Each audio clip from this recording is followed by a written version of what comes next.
You're listening to an exclusive episode of the NK News podcast, available only to subscribers. You can listen to this and other episodes from your preferred podcast player by accessing the private podcast feed. For more detailed instructions, please see the step-by-step guide on the NK News website at nknews.org/private-feed.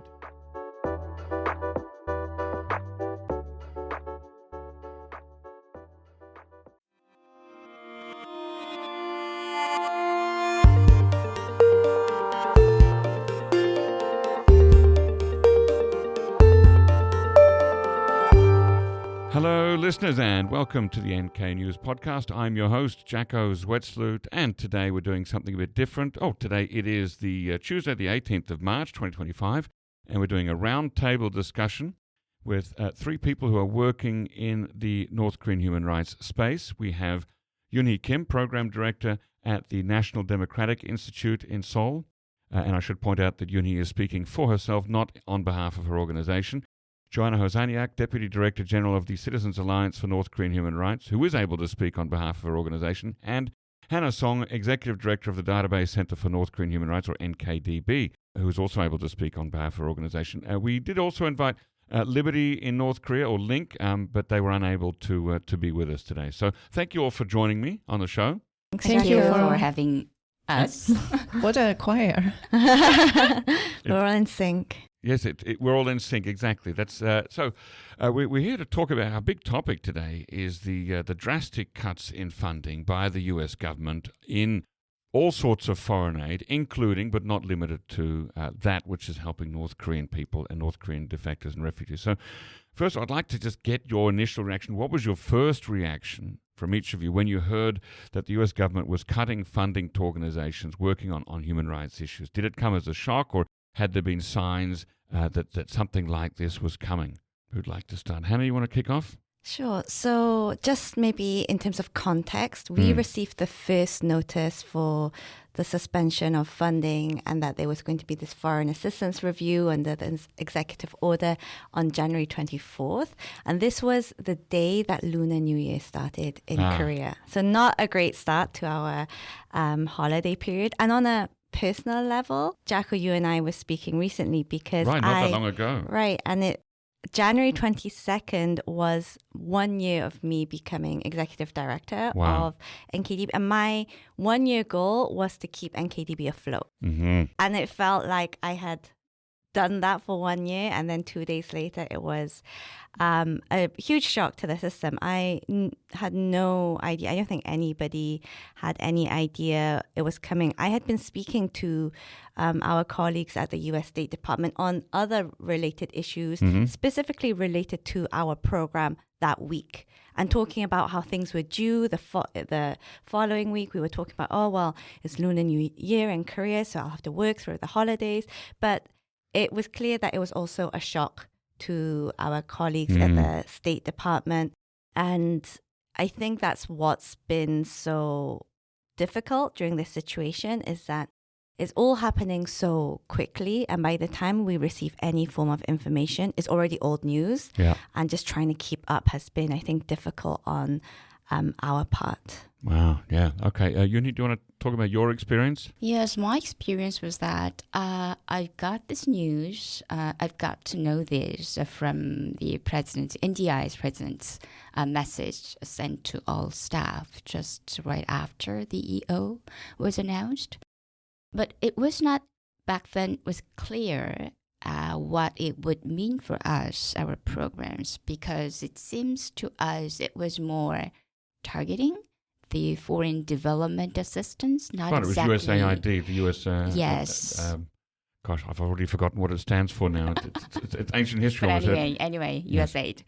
But it was not directly related to the democracy and human rights. So we thought that it's still not clear, but still the message from the president, it was full of like fighting spirit. So we've been through before for the last 42 years history, so we can get through this together.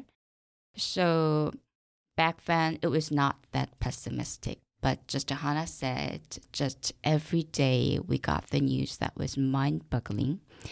And then just a month and a half later, then yes, now at the end, we are now where we are. We finally got the news, finally got the decision from NDI headquarters that NDI Seoul office will be completely closed. Gosh. Okay. And when? Mid-April officially. Okay, so it's really, really soon. Okay. And Joanna, what was your reaction when you heard? We somehow, I will not repeat what Hanna and Yoonhee said before me, but I would just say that it was so abrupt that nobody managed to prepare. I think it would be great if, for example, let's say there is a review or there is a kind of suspension of funds, but there is a notice and you have some time to reorganize. In our case, as Hanna mentioned, it was post-Lunar New Year that we applied for our quarterly funding. Normally, we receive funds quarterly, and National Endowment for Democracy provides 60% of our budget. So we were supposed to submit this application and receive funding for February, March, April. And we got notice from NED that they are unable to access their funds from the Treasury Department. Oh. And then we've realized that it's really serious. While we knew that when the review was announced that it's already getting serious, the moment when NED said that we are unable to send these funds and use the remaining cash, this was a following letter that came a few days later in February, use the remaining cash, and then if you run out of cash, consider your grant suspended, that it's really serious. Wow. And it's been only a month since that happened.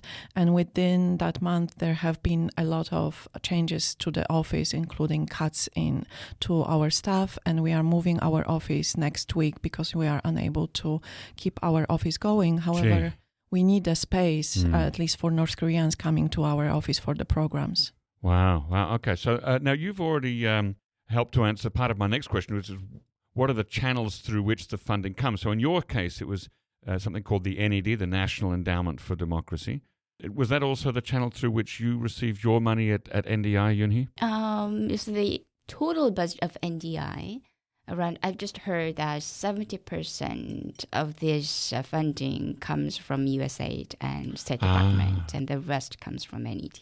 Okay, so it's a combination of USAID, which I've remembered now, it's the United States Agency for International Development, so 70% from them and the rest from NED. Okay, and Hanna, in your case? So we have two channels, and I think they're the two major sources of funding is the NED and DRL, which is the Bureau for Democracy, Human Rights and Labor under the State Department. Yep. In the case for, as far as I'm aware, USAID doesn't give direct support to North Korean human rights organizations. The way that they support NDI is through their HQ, and then that is dispersed to different country contexts. Yes, to make a correction, the USAID fund comes to NDI, but that's not about the North Korean human rights programs. The North Korean human rights programs here in Seoul office, it comes from State Department. I see. Okay, all right. And all of these channels have been affected. Then, so the UN Special Envoy for North Korean Human Rights, Elizabeth Salmon, has warned that these funding cuts will have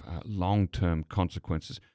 What do you think the biggest consequences will be, not just for your organization, but in the whole ecosphere, the ecosystem rather, the overall North Korean human rights movement? Curious to hear the rest? Become an NK News subscriber today for access to the full episode. Head to nknews.org/join for more information.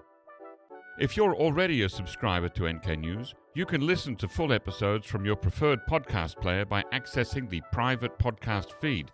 For more detailed instructions, please see the step-by-step guide on the NK News website at nknews.org/private-feed.